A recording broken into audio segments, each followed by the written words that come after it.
Si tu veux recevoir des visions et tu veux entendre la voix de Dieu, la première des choses, tu dois croire que Dieu existe. Tu dois croire que lorsque tu pries, tu parles à quelqu'un.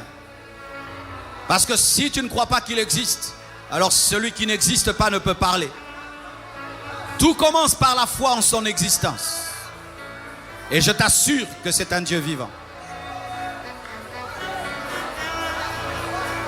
2, tu dois croire que Dieu parle.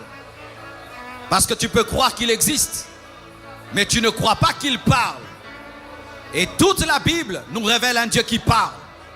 Dieu existe, mais il n'existe pas seulement. Il parle aussi. Un autre secret. Tu dois savoir qu'il parle de plusieurs manières. Il peut te parler par une vision. Tu ne dors pas. Comme ça, tes yeux s'ouvrent et tu vois. Il peut te parler dans le songe, où tu dors et il te parle. Il peut te parler par une voix audible, dehors, un oracle, et tu l'entends. Il peut te parler par une voix, dedans, à l'intérieur de ton esprit. Il peut te parler par une conviction. Tu es seulement convaincu à 200%. Il peut te parler par la paix, par la joie. Il peut te parler par une prédication, par un enseignement. Il peut te parler par les signes et les circonstances. Il peut te parler par un conseil de quelqu'un. Il peut te parler par un verset biblique. Il peut te parler par un livre. Il a plusieurs manières de parler. Dieu parle de plusieurs manières, mais c'est nous qui ne prendrons pas garde.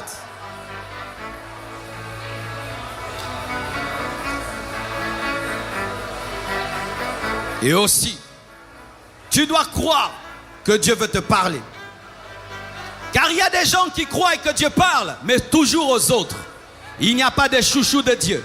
Il n'y a pas de chéri de Dieu. Il n'y a pas d'enfant préféré de Dieu. Si tu as Jésus et tu as le Saint-Esprit, tu as le droit d'entendre sa voix. Dieu va parler, pas moi aux autres, non, à toi aussi. Surtout à toi.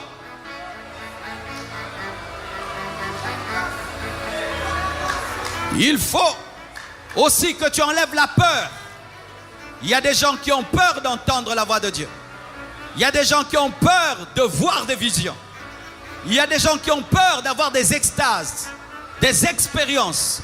N'aie pas peur, c'est ton Père. N'aie pas peur, c'est ton Père. N'aie pas peur, c'est ton Père. N'aie pas peur, c'est ton Père. N'aie pas peur, c'est ton Père.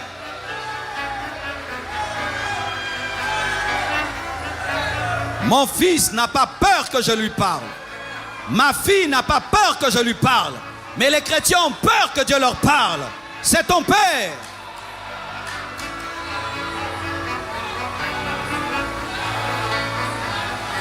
Pour terminer, tu dois désirer ardemment qu'il te parle.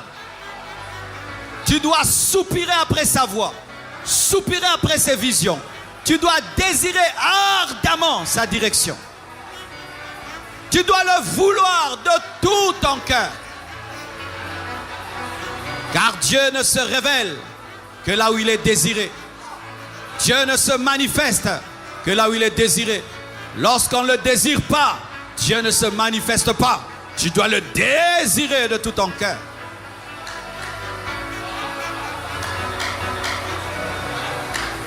Et voici une bénédiction qui nous aide à entrer dans ces choses. Le baptême dans le Saint-Esprit. Être plongé dans le Saint-Esprit. Rempli de sa présence et revêtu de sa puissance. C'est être baptisé du Saint-Esprit. Lorsque tu es rempli du Saint-Esprit et tu es revêtu de sa puissance. Jean a dit, moi je vous baptise d'eau, mais il y a quelqu'un qui est plus grand que moi, qui vous baptisera du Saint-Esprit et de feu. Jésus est venu pour te baptiser du Saint-Esprit. Et je prie que tu sois baptisé du Saint-Esprit. Je prie que vous soyez baptisés du Saint-Esprit. Je prie que vous soyez baptisés du Saint-Esprit. Si tu as la foi pendant que je parle, tu reçois le baptême du Saint-Esprit. Même toi qui nous suis à la télévision, sur Internet, si tu as la foi, tu vas être baptisé du Saint-Esprit et tu vas parler en d'autres langues. Quand il y a le baptême du Saint-Esprit, il y a aussi le signe du parler en d'autres langues. C'est quoi le parler en langue? Le parler en langue, c'est la langue des anges. C'est la langue des anges. C'est la langue des anges. Un homme qui parle la langue des anges. Tu peux parler la langue des anges. Comment ça vient? Comment le parler en langue vient? Le parler en langue vient, tu sens une plénitude, une plénitude, une plénitude, une plénitude, une plénitude, une plénitude, une plénitude, une plénitude, une plénitude. Et cette plénitude commence à contrôler maintenant ta bouche. Ça commence à contrôler ta bouche. Tu ne sais plus parler français, tu ne sais plus parler lingala, tu ne sais plus parler anglais. Ça te dirige dans une langue que tu ne connais pas. Ramababa, rabababa. Il n'y a pas une école pour parler en langue. Tu dois seulement croire, désirer. Et pendant que tu vas prier, la plénitude du Saint-Esprit va venir en toi. Et tout d'un coup, tu vas commencer à parler une nouvelle langue. Et n'aie pas honte de parler. N'aie pas peur de parler. Quand ça vient, parle. C'est plus que l'anglais. C'est plus que le russe. C'est plus que le français. C'est la meilleure langue de toute la terre. C'est la langue que nous allons parler au ciel.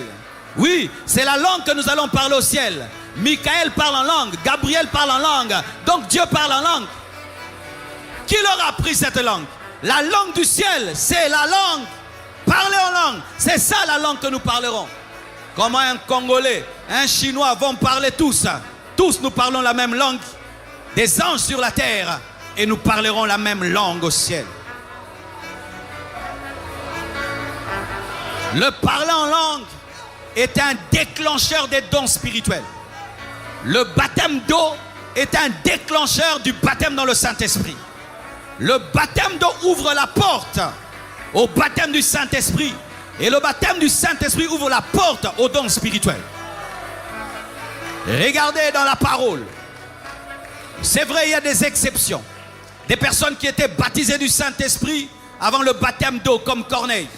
Mais vous allez voir, la plupart des temps, les personnes qui ont été baptisées de l'Esprit ont d'abord été baptisées d'eau, ensuite été baptisées du Saint-Esprit. Et quand les personnes étaient baptisées du Saint-Esprit, on les entendait parler en langue et prophétiser. Pour dire quoi? Le baptême d'eau ouvre la porte au baptême du Saint-Esprit et le baptême du Saint-Esprit ouvre la porte aux dons spirituels. Désirez le baptême du Saint-Esprit. Et si tu n'es pas encore baptisé d'eau, au nom de Jésus, après le culte, va chercher les serviteurs de Dieu et qu'il y ait un programme de baptême pour toi parce que tu dois accomplir toute la parole de Dieu.